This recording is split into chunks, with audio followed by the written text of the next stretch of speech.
Unrest is spilling onto the streets of cities across America. This is the scene in New York. Violent clashes erupted between police and protesters, with dozens arrested.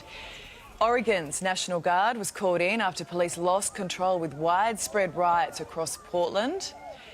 Michigan vote counting centres are boarded up as thousands of protesters confront workers, and mass arrests as thousands march down a Minneapolis highway, bringing traffic to a standstill. Let's bring in Tim Arvia now in the crucial swing state of Pennsylvania, where tensions are high. Tim, what's the feeling there on the ground?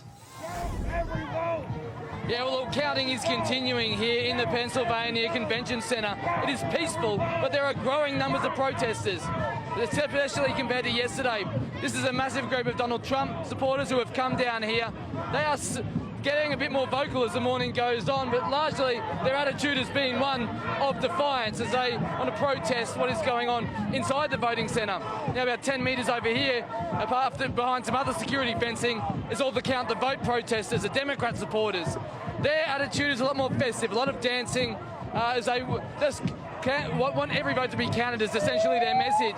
Now, Donald Trump's lead was 160,000 voters in Pennsylvania last night. Today, that has now shrunk to 115,000. And there are still plenty more votes to count. Both campaigns still saying they are going to win. But today there was also a legal development. Donald Trump tweeting they've had a great legal victory in Pennsylvania. What that relates to is vote watchers, basically from both sides, being allowed to go in and watch the voting process. Previously, they had to stay at a table about 30 feet to 100 feet away. Now this court ruling means they can go within 6 feet. Here's what the Trump campaign had to say this morning. This is a win for every person who's cast a legal ballot in the state of Pennsylvania. We're going to go in here right now. We're going to start watching what's going on.